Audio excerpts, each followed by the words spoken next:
Բարի երեկո, խոսքի իրավունքն է հայկական երկրորդ հեռուստաալիքի եթերում եւ հյուրընկալել ենք ու հարցեր ենք պատրաստվում ուղղել Ժառանգության առաջնորդ Ռաֆֆի Հովհաննիսյանին։ Բարև ձեզ, պարոն Հովհաննիսյան։ Բարի երեկո, որ համեցել եք հարցազրույցի։ Շնորհակալություն հրավերին։ Ուզում եմ սկսենք ամենաթարմից Բաքու այցի ձեր տպավորություններից։ Նախ ինչու եւ ինչպես որոշեցիք գնալ Բաքու մասնակցելու այդ միջոցառմանը, Ասիական քաղաքական կուսակցությունների միջազգային կոնֆերանսի 7-րդ ասամբլեային։ Ինչ էիք մտածում նախ որոշում կայացնելուց առաջ եւ հետո մեկնելուց առաջ։ 2 տարի առաջ ես մասնակցել եմ նույն միջազգային գազམ་ագերբության հրավերով Կամբոջայում, Փնոմ Փենում իրենց նախորդ այսպես ընդհանուր ասամբլեայի աշխատանքներին ելույթ եմ ունեցել եւ այդ հրավերի հետքերով ստացա հրավեր նաեւ ժառանգությունը ստացավ հրավեր այս տարի մասնակցելու համար։ Նախնական մեր որոշումը Գուրգեն Մարգարյանի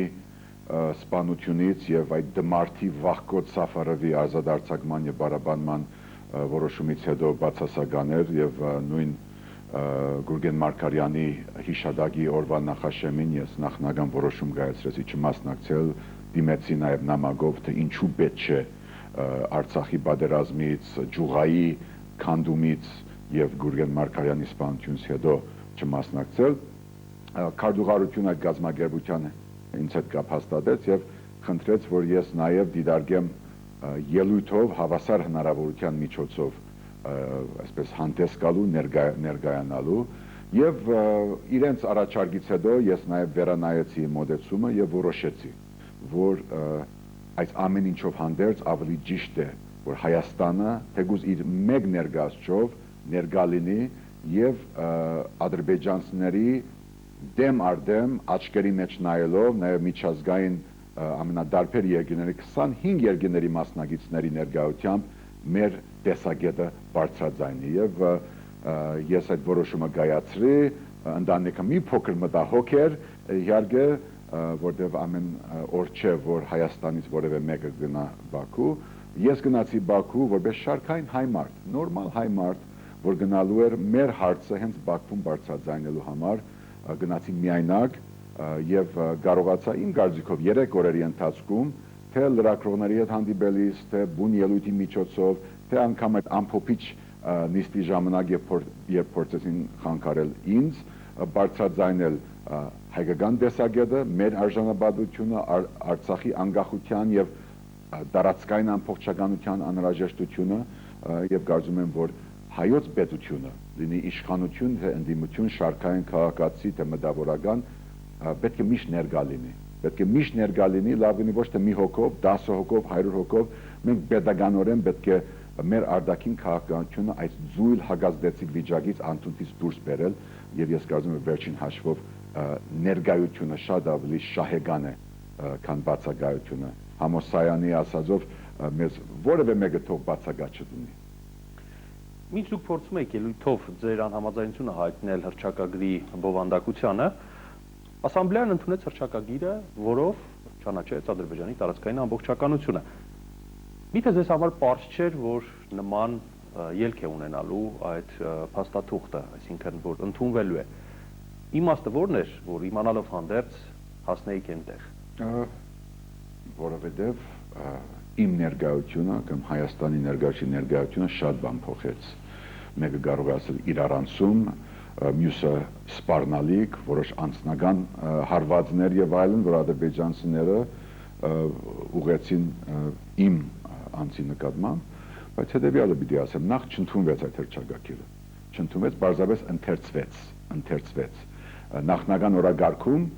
պետք է ինքը ընթերցվեր, հետո հաստատվեր։ Իմ ներկայությունը բերեց նրան, որ իրենք բարձրապես ընթերցեցին նախնական հռչակագրում չկար որևէ հղում Հայաստանի, Արցախի, Ադրբեջանի, իրենք վերջի րոպեին այնինչ որ պիտի անեին մեր բացակայության դեպքում, փորձեցին սաղացնել անել վերջի պահին։ Իսկ իմ ներկայությունը բերեց նրան, որ իմ ելույթից հետո, իմ հարցազրույցներից հետո, որ շատ ուղիղ, ճիդակ ձևով ներկայացրեցին հայկական տեսակետները հենց Բաքվում, մայրաքաղաքում, բերեցին նրան, որ հռչակագրի այսպես ընդունման եղանակը փոխվեց ընթերցման, բայց ընթերցումը անգամ ինձ համար շատ էր եւ հենց որ լսեցի այդ ձևակերպումը, որ փորձեցին տալ, ես բարձրացա, ձայն խնդրեցի, որտեղ ըստ կանոնակարգի այդ գազམ་ագերբության պետք է ոչ միայն նախորդ բոլորս ստանայինք վերջնական դարբերակը հռչակագրի գրավոր տեսքով, այդ դա պետք է ընդունվեր համաձայնությամբ, կոնսենսուսով, այնտեղ կար ոչ քվեարկություն, ոչ համաձայնության հայց, կար ընդհանուր ընթերցում, եւ այդ ընթերցման բահին ես ելա եւ բոլոր այդ բادرակների առջեւ բարձրաձայնեցի մեր տեսակետը, մեր արժանապատվության խնդիրը եւ պետք է ասեմ, որ եթե դուք դիտեք այդ փոքր YouTube-ով գնացած բادرիկը, այո, այդ վերջի շարքերում նստած կամ հրավիրված, հadoop հրավիրված ադրբեջանցիներ իրենց բռունցքը խփում էին սեղանին, բայց առաջի շարքերում նստած բادرակները շատ լրագյաց, մի փոքր զարմացած հետևում էին եւ հետո իրենք գրեթե առանց բացառության Ռուսաստանից մինչև Չինաստան, Ինդոնեզիայից մինչև Ֆիլիպին եւ Կորեա մոտեցան ոչ միայն ելույթի տեքստ խնդրեցին, այլ զորակցություն արտահայտեցին։ Մինչև հիմա այդ զորակցության հաղորդակցությունները մենք ստանում ենք, բայց կարևորը այստեղ եւ ես դա արդեն իմ նամակով դիմեցի այդ գազագերբության համանախագահներին, որ սա իմ դիվանագիտական եւ քաղաքական կարիերայի հետաքրքիր գրեթե ամենախայդարակ բահներ, որ մարդիկ ովքեր խոսում են ժողովրդավարության, օրենքի իշխանության մասին, մենք ինքներս Հայաստանում նման խնդիրներ ունենք, բայց այնտեղ օրը ցերեկով փորձեցին ուղղակի իջեցնել այդ դիկտատը։ Եվ ես փաստորեն թույլ չտվեցի եւ ընթերցվեց։ Ես համաձայն չեմ, որ դա ընդունվեց, չընդունված հրճակագիր է, աբորինի է, դե ֆակտո եւ ոչ դե յուրե, եւ կարող մի բան ասել, շատ հեշտ է Երևան կանգնած կամ նստած գրասենյակում սուրճ ըմբել ասուլիս տալ, մենք մեր լրատվամիջոցներում, մեր ստուդիաներում ինչ-որ հարցազրույց տալ, որպես քաղաքացիներ, թեկուզ որպես ընդդիմադիրներ։ Բայց Բաքվում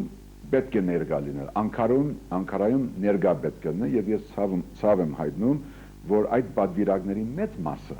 առաջի անգամ են լսում հայկական կամ հայաստանյան որևէ տեսակետ։ Մենք դա պետք է փոխենք։ Եթե Ադրբեջանում 1000 հոգով գործում են եւ մի բան ասում, այստեղ մի շարքային հայ մարդ գնում է մի բան է փորձում անել, որպես ոչ թե որպես հերոս, այլ որպես զինվոր, որպես քաղաքացի, իսկ հազարները Հայաստանում ինչ որ բան են խոսում։ Զորակցությունը եղել է համադարած Հայաստանից եւ ես երախտագետ եմ շարքային քաղաքացիների զորակցական խոսքերի համար, քննադատությունը իր հերթին յուրաքանչյուր տեսակետ իր գոյության իրավունք ունի, բայց շատ հեշտ է ազգային գուրծ կձեձել Երևանում։ Մենք մեր ազատամարտի հաղթանակը պիտի նաև դիվանագիտական հաղթանակի վերածենք։ Սա մի կողմից, պարոն Հովհաննիսյան, մյուս կողմից ձեզ անցած օրերին մեղադրանքներ հնչեցին, ձեր հասցեին նաև առայն, որ չէիք մտածել, որ Բաքվում այդ ասամբլեային ձեր ներկայությամբ փաստորեն լեգիտիմացրեցիք այդ հռչակագրի, չասենք արդեն ընդունումը, այլ ընթերցումը, որով ճանաչվեց Ադրբեջանի տարածքային ամբողջականությունը։ Ես համաձայն չեմ այդ տեսակետի հետ, ես ոչ թե լեգիտիմացրի, այլ ցույց տվեցի այդ հռչակագրի ոչ լեգիտիմ, ոչ իրավագարկ լինելու հանգամանքը։ Ցույց տվեցի իմ հրաբարական խոսքով, լրագրողների հետ, իմ հանգուցային հիմնական ելույթով, լիագումարնիստի երկրորդ օրվա առաջի ելույթներ, փաստորեն ադրբեջանական լրատվամիջոցները փաստորեն փագի դակ վերցրեցին այդ ելույթը, բայց այդ ելույթի արձագանքը եղավ այդ եզրափակիչ նիստը։ Այդ եզրափակիչ նիստը ոչ թե իմ փորձն էր արտահայտվելու, այլ ադրբեջանցիների պատասխանը մի հայի, մի հայաստանցու ներկայության այդտեղ։ Դրա համար ոչ մի լեգիտիմացում այնտեղ չկար, իրենք ավելի սուր, ավելի պրո-ադրբեջանական լուծումներ կգտնեին մեր բացակայության դեպքում, իսկ այս անգամ բոլորը տեսան, որ մենք եւս ունենք տեսակետ, մենք եւս ունենք իրավունք, մենք եւս ունենք դատ, եւ Արցախը ճանաչվելու է իր սահմանարական սահմանների մեջ պիտի ճանաչվի իր տարածքային ամբողջականությունը, եւ դա առաջի օրվանից ասացի, Ադրբեջանը նոր պետությունը, ոնց որ Լեռնային Ղարաբաղի Հանրապետությունը, երկուքն ալ ունեն իրենց տարածքային ամբողջականությունը, ոչ թե խորհրդային միության դե ֆակտո սահմանները, իրավիճակը, եւ դա պետք է բոլորս հասկանանք։ Եվ երբ խոսում ենք գաղթականների, սահմանների եւ այլ տեսակի բաների մասին, դա միագոմանի առաջադրանք չէ, ադրբեջանցիները ամենտեղ դեղադարապ իրենց 1 միլիոն գաղթական 20% օկուպացվածը իջեցրել են։ Իսկ ես մեկ ձայնով եկա Հայաստանի կողմից ասելու համար, որ ոչ թե 20% է, այլ 0% է, դրանք ազատագրված դարածներ են, եթե օկուպացիա կա, դա Շահումյանն է, դա Արձվաշենն է, դա Գեդաշենն է, դա Նախիջևանն է եւ Արևմտյան Հայաստանն է, դա եթե ուզում եք մտնել այդ խոսքերի պատերազմի մեջ, խնդրեմ, Իսկ երկրորդը ոչ թե 1 միլիոն է, այլ միգուցե 700,000 դեղահանված կամ ինչ-որ տեղափոխված ադրբեջանցի, բայց այդ 700,000-ի դիմաց կա 5 միլիոն հայեր, ովքեր Նախիջևանից, Բաքվից, Սումգայիթից, Շահումյանից բռնի ձևով համբած։ Եվ եթե ուզում են վերադարձ, թող Արցախը ճանաչվի իր դարածքային ամբողջականության մեջ, հետո դիտարկենք բոլորի վերադարձ, այդ թվում նաև Արևմտյան Հայաստան, բայց ոչ սելեկտիվ, ոչ մինչ այդ եւ ոչ մադրիդյան դխրահրճակ սկզբունքների համապատասխան։ Շատ լավ, չէիք մտածում, որ ձեզ անպայման կմեղադրեն նաև նրանում, որ սա նախապես ծրագրված եւ պլանավորված ակցիա էր, PR ակցիա էր նախագահական ընտրություններին ընթառաջ։ Վարկանիշը մեղադրանքները անբագաս են։ Հիմա ես ոչ մի բան չեմ անում, հատուկ ոչ մի այսպես փայլադագում չեմ արձանագրում, բայց թե Հայաստանում, թե Ադրբեջանում մարդին քննադատում եմ։ Ես չեմ խորանալու Երևանի եւ Բաքվի քննադատությունների ընդհանրությունների մեջ։ Ամեն մեկի տեսակետի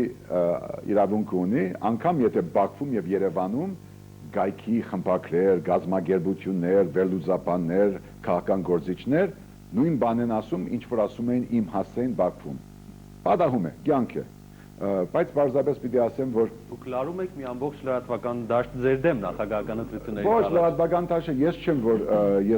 որ նշանակեցի նոյեմբերի 21-ի մինչև 24-ը որպես ասիական քաղաքական գուսակցությունների միջազգային խորհրդաժողովի 7-րդ այս ասելով ի նկատի։ Ուզում ասել, որ իրենք հրավիրեցին այդ օրը հրավիրված այդ օրերին Բաքու էր, ես ընդառաջեցի, ես գնացի, ես ներկայացա, ես բարձրապես ասում եմ, որ Հայաստանը պետք չէ բացակա լինի որևէ մի տեղից։ Հայաստանը իր ամբողջությամբ, իր pedagogiությամբ պետք է ներկա լինի։ Դες սա զուգադիպություն էր պարզապես նախագահական ընտրություններից առաջ Բաքվում նման հավաքին մասնակցելը ձեր։ Իհարկե, ես նախապես կարող եի գնալ Բաքու, ցավոք սրտի մեր ազգային ողբերգության նախաշեմին մարտի 1-ի նախաշեմին պիտի գնա Եվրախորհրդի հրավերով, բայց մարտի 1-ի պատճառով ես Պետերբուրգից վերադարձա Բաքու չգնացի։ Կուզեմ ասել, որ իմ այսպես ներաշխարի մեջ, իմ այսպես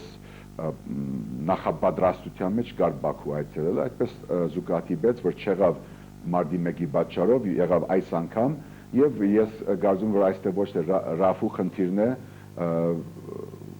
կարծում թե Հայաստանի հարցն է, եւ ես կարծում եմ, որ մենք պետականորեն ներկա կլինենք եւ ունենանք դե յուրե իշխանություն, դե յուրե պետություն, եւ ես հանձնարարում եմ, որ մասնիկ կլինեմ այդ նոր Հայաստանի եւ նոր պետության։ Հռչակագրի ընդունման կապակցությամբ դուք բողոք նամակով դիմեցիք ասամբլեայի համանախագահներին, մենք էլ լրատվամիջոցներս դա լուսաբանեցինք։ Այդքանից հետո իմաստը որն էր բողոքելու կամ թե ինչ է դա տալու մեզ։ Դա բողոք չէր, ես ինքս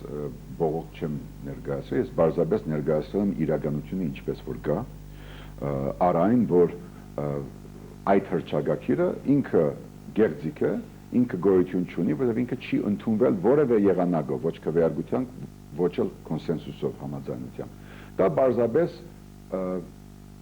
նամակ էր, մեկ-մեկ նաև Եվրոպայում նամակ ուղարկում Ռուսաստան, Ամերիկա, արդեն Ասիա ուղարկեցի նամակ եւ ասիացիներին ասացի, եթե Ֆիլիպինում, Կորեայում, Պակիստանում այսպես է ձեր ժողովրդավարությունը դրսևորվում, դա ինձ համար ընդունելի չէ։ Այո, Հայաստանում ունենք խնդիրներ։ Ես ուզում եմ, որ ավելի լավ Հայաստան, ավելի ազատ, արդար ժողովրդավարական Հայաստան լինի, բայց եթե Ադրբեջանում գա գերտաստանային իշխանություն, բռնադիրություն, դուք պետք է որպես ժողովրդավարության ջատագովներ պիտի կարողանաք ձեր խոսքը եւ գործը մեկ անել։ Եվ ես բարձրապես իրենց ասացի, որ իրենք պիտի վերանայեն իրենց մոտեցումը, եթե իրենց միջազգային գազམ་ագերբությունը որևէ հեղինակություն եւ վարկ պիտի բահի իր մեջ։ Պարզապես դա իմ պարտներ գրավոր ամփոփելու այն, ինչ որ ես բանավոր ասացի, հենց պոդիումում, հենց ադրբեջանցիների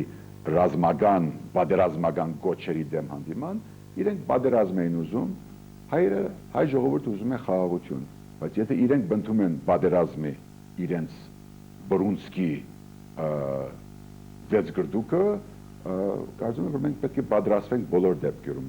Իսկ մենք պատրաստ կլինենք, երբ մենք ազգային, համազգային եղանակով հավաք ենք, ապրում ենք իրավական սահմանադրական պետությունում, որը գիտի, թե Հայաստանի քաղաքացին պիտի լինի ազատ եւ ազգային շահը պիտի հետապնդվի ամենուր առանց բացառության։ Ես գիտեմ, որ գրգռվում եմ, բայց ուզում եմ ընդգծած լինել։ Ներկայություն, ոչ թե բացակայություն։ Մենք ամենտեղ պիտի ներկա լինենք եւ ոչ թե մի հոգով, 10 հոգով, 100 հոգով, pedagogan եղանակով։ Հիմա այսքանից հետո եթե նորից ձեզ հրավիրեն մեկնելու Բաքու, նմանատիպ միջոցառման կամ նույն միջոցառումը էլի անցկացվի Բաքվում, էլի կմեկնեք։ Հանգստի համար, արձակուրդի համար ոչ, բայց գործանելու համար այո եւ միշտ եւ մինչեւ կյանքի վերջ։ Ձեր անվտանգությունը այնտեղ պատշաճ կերպով էր կազմակերպված։ Հատուկ այսպես անվտանգության երաշխավորման հայց չկար, թեև արդեն հրավիրող կողմը միջազգային գազམ་ագերբությունը, ոչ թե Յենի Ադրբեջանի իշխող կուսակցությունը, գազམ་ագերբիչները դա ապահովեցին եւ երբ ժամանեցի Բաքու, ինձ գծվեց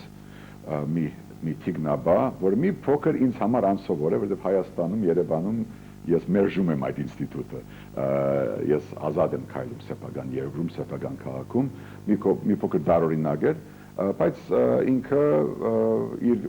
գործառույթը կատարեց, ինձ հետ էր,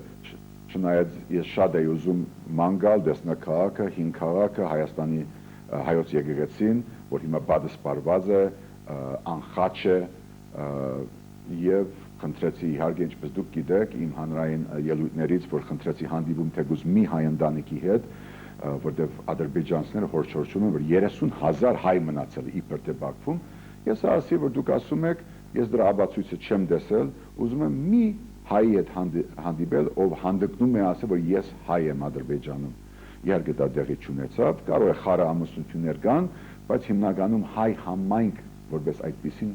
գոյություն չունի բայց անվտանգությունը ընդհանուր առմամբ ապահովված էր իհարկե իմ ելույթներից հետո կային այսպես հուզական բանավոր հարվածներ իմ հասցեին որոշ մարդիկ արդեն բարձրաձայնեցին թե ինչու Ռաֆին Բաքվում է ով հրավիրեց իր գոչերից հետո պետք չէ թույլ տա որ ինքը դուրս գա Ադրբեջանից նման բանավոր բաներ կային բայց ընդհանուր առմամբ շատ հանգիստ էր եւ ես ինձ արդասովոր այսպես արդագարգ իրավիճակում չզգացի Շատ լավ, հիմա ներկայականի մասին դուք պատրաստ եք լինել նախագահության հավաքական տեխնացության մասնիկը։ Այո, ճիշտ ասացիք։ Ինչ է սա նշանակում այդ ձեր ասածը, որ դուք պատրաստ եք սատարել որևէ տեխնացուի եւ որ դեպքում։ Սա շատ բարձ բան է, սա բարախախ չէ, սա արևմտահայերենի եւ արևելահայերենի ինչպես միջև շփոթմունք չէ։ Ես կարծում եմ, որ մինչև հիմա սխալ մեթոդաբանությամբ, սխալ ձևով ենք առաջնորդվել։ Ոչ միայն ընդհանուր ընտրությունների վարկով, որ 20 տարի մենք կեղծված սխալ ոչ սահմանադրական ընտրություններ ունենք, այլ այն բանով, որ հայ ժողովուրդը, հասարակությունը, ընդդիմությունը, որը իմ կարծիքով կազմում է մեր ազգի պետության գերագշիր մեծամասնությունը, միշտ գնացել է առանցին ուղղություններով, ինչ որ մեկի շուրջ հավաքվելու բարդատրանքով կամ առաջարկով։ Ես ասում եմ, որ ես առաջի անգամ հնարավորություն ունեմ մասնակցելու նախագահական ընտրություններում, ես պիտի չսպասեմ այստեղ դիտարկել ինձ համար ավելի լավ է 5 տարի հետո, թե 15 տարի հետո, Աստված կյանք է տվել եւ մենք պիտի փոխենք մեր երկիրը դեպի լավը։ Իշխանությունը վերադարձնենք ժողովրդին, շարքային հայ մարդուն, որ ինքը պատկանի իր երկրին։ Եվ դա ես անելու եմ ոչ թե ասելով, որ հավաքվեք Ռաֆի Հովհաննիսյանի շուրջ, ոչ։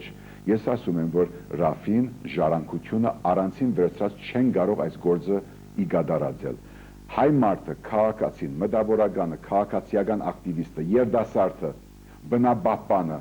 Մաշտոցի բուրագի փրկարարը եւ քաղաքական գուսակցությունները պետք է ասեն, որ մենք միասին հավաքական գերբար, հավաքական օրագարկ, հավաքական տեխնազություն պիտի ստեղծենք, որտեղ decision making-ը, այսին որոշումների կայացման մեխանիզմը դա հավաքական է եւ ոչ թե անձնավորված։ Ես ասում եմ, որ ես դրա մասնիկը ուզում եմ դառնալ եւ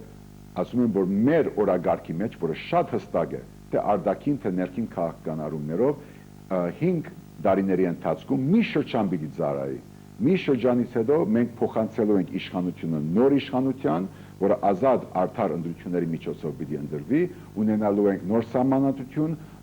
խորհրդարանական կառավարման համագարկ, հատուկ դատախազ, որը իջեցնելու է օրենքը առաջի հերթին իմ նախագահության վրա, հետո մնացած բոլորի վրա, ունենալու ենք սա երազանք կամ հեքիաթ չթվա, ունենալ գործարարության, բիզնեսի եւ իշխանության դարանջադում սեփական օրինակով եւ ի վերջո այն մարդը, որ ուզում է ոչ ասել 10,000-ի, թե 20,000-ի փետրվար 18-ին, մի դարվա ընթացքում կստանա 100,000-ը եւ 200,000-ը հենց նույն արդարության, օրենքի, աշխատանքի եւ աշխատադեղի միջոցով։ Դա հնարավոր է անել եւ շատ չերգարացնելու համար պատասխանը նաեւ արտաքին քաղաքականություն։ Մենք դեմ ենք Թուրքիա-Հայաստան արձանագրությունների, դրանք պետք է հանվեն օրագարկից, մենք պետք է մեծ եղերնի եւ մեծ հայրենազրկման 100-ամյակի ընթരാճ գնալ նոր մոդեցմամբ եւ հույս դարձել, որ կամ Թուրքիան առանց նախապայմանների կհաստատի դիվանագիտական հարաբերություններ, կամ եթե իրենք բնդում են որևէ մի նախապայման, ուրեմն Հայաստանը իր նախապայմանը պիտի դնի։ Մենք բնդում ենք, որ Ջավախքը պիտի լինի Հայաստանը եւ Վրաստանը միացնող օղակ, որի հայկական ինքնությունը անհրաժեշտ է երկու երկրների անվտանգության համար։ Եվ մենք ասում ենք, ինչ որ նոր բան չէ, ասում ենք Երևանում, Ստեփանագերտում եւ Բաքվում, որ Արցախը պիտի ճանաչվի իր տարածքային ամբողջականությամբ։ Պարոն Հովհաննիսյան, ձեր կարծիքով այն կուսակցությունները, ձեր գործընկեր կուսակցությունները, ում հետ օրինակ քաղաքական կոնսուլտացիաների մեջ եք այս փուլում, բոլորն են ռեալ իրենց հնարավորությունները գնահատում, ինչպես Ժառանգությունը։ Ես չգիտեմ, ես չեմ ուզում որևէ այլ կուսակցության անունից խոսել, ոչ էլ դադել։ Յուրաքանչյուրս ունենք մեր յուրովի մոտեցումը, ունենք մեր սխալները, Ժառանգությունը մի փոքր դարբերվում է, որտեղ մենք ժողովրդի դեմ հանդիման բաց ընդունում ենք ինչ կանք, սա է, մենք մեր սխալները, մեր նվաճումները, մեր քաղաքացիական ակտիվությունը, ես կարծում եմ, որ շահեգանորեն մենք բաց ջգուն ազատ քաղաքացիների միավորում ենք։ Ողջունելի է, որ թեկուզ ուշացած դարբեր կուսակցություններ քննարկում են ընդհանուր օրագարկ ստեղծելու հրամայականը, ողջունելի է դա եւ հույս ունեմ, որ առաջիկա մի քանի շաբաթների ընթացքում դա իր արդյունքը կտա, որ սա ջուր ձեձել չէ, սա ինչ որ հերթական ցուցադրական, ինչ որ մագերեսային շոու չէ, իրական նվիրում է, որ մինչև դեկտեմբերի կեսը սահմանադրական ժամկետները մենք ունենանք ընդհանուր հասարակական քաղաքական օրագարկ եւ հավաքական տեխնազություն։ Ազատ դեմոկրատների հետ ժառանգության պատմությունն ինչով ավարտվեց։ Լռում են թե ազատ դեմոկրատականները, թե ժառանգականները, բայց չէ որ երկարաժամկետ համատեղ ծրագրեր ունեիք, միևնույն ժամանակ փաստորեն չունեիք քաղաքական հեռատեսություն, կարող ենք այսպես ասել։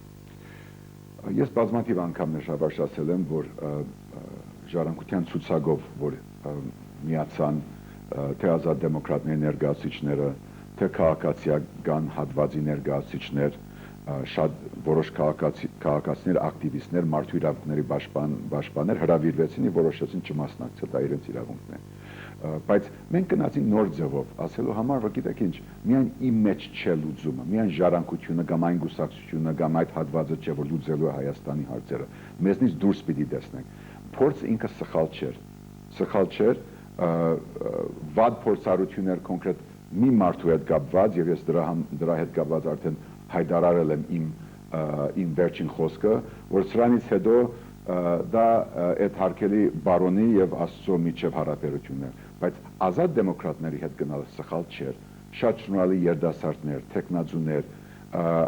աբակայամետ ինչ որ հոսանքներ կային այնտեղ։ Դրա համար ես կարծում որ սա փորձ էր մեզ համար, իհարկե կարող ենք եթե մի փոքր ավելի փորձառու լինեի, մի փոքր ավելի երևանյան մտայնություն ունենայի, որոշ ձևով գազագերբչական գործերը այլ ձևով դասավորեի, բայց միասին գնալու ավելի լայն հասարակական ուժ ստեղծելու ցկտումը սխալ չէր։ Սխալ էր կոնկրետ մի մարդու հանձնարարությունը, որը չհարկվեց, մենք անցնում ենք առաջ եւ այդտեղ լրություն չկա։ Ես բարձրապես ասում եմ, որ կյանք է, բոլորս մարդ ենք, գուսակցությունները սխալվում ենք, մենք մեր սխալը դնում ենք իցույց ժողովրդի։ Եվ այդպես ասում ենք, որ բարին ենք մաղթում, հարաբերությունները հիմա կոնկրետ մարդկանց հետ բարոյական դաշտում են, եւ ես կարծում որ դեռ ուշ չէ, որ բոլորը գիտակցելով բահի բախտորոշությունը, նաեւ իմի կան եւ ստեղծեն այդ հասարակական քաղաքական այլընտրանքային ուժը ընդհանուր օրագարկով, հաղթանակի գրավականով եւ միայն մանրուք է, մանրամասն է ով է լինելու ընդրաթերթիկի վրա անունը։ Դա երկրորդական հարց է։ Հաղթանակը պիտի վերադարձնենք ժողովրդին։ ում եւ ինչին են սպասում ըստ ձեզ քաղաքական ուժերը, այդ թվում եւ ժառանգությունը նախագահական ընտրությունների ստարտի կոճակը սեղմելու համար։ Ժառանգությունը կունենա իր համագումարը դեկտեմբերի կեսին, ես անձամբ չեմ սպասում, ես արդեն նոյեմբեր 2-ին Հայդարյանի մտադրության մասին մասնակցել նախագահական ընտրություններում եւ նաեւ մասնակցել հաղթական այլընտրանքին։ Մենք պետք ունենք 4-րդ նախագահություն, դե յուրե իշխանություն եւ իմ մեծակյուն բադիվը կլինի դրա մեջ մասնակցությունը։ Հարկում եմ նախագահական ինստիտուտը, քննադատել եմ եւ ընդդիմադիր եղել եմ բոլոր նախագահներին, բայց ես կարծում որ հիմա նոր Հայաստանի, նոր քաղաքացու, նոր ապագայի բահն է եւ ես ինքս որոշել եմ, չեմ ասում բոլորից առաջ, միգուցե ամեն մեկը իրեն համար որոշել է, բայց ես ասել եմ որ ես մասնակցելու եմ, հնարավորությունը կա, ես զրկված եմ եղել մասնակցելուց սրանից առաջ, ես կարծում շատ սխալ եւ վիճահարույց որոշումների բերմամբ, բայց հիմա կա հնարավորությունը, ինձ համար կյանքի նպատակ չէ, բայց ուզում եմ մասնակցել փոփոխության, ոչ թե դանը նստել եւ ասել որ գիտես ինչ արդեն պիտի անեն, ես իմ փոքր շահույթը բոգեմ եւ կյանքը շարունակ, ոչ, ամեն մեկը պիտի հավատա որ հիմա է բահը մինչեւ փետրվարի 18-ը, որ ի վերջո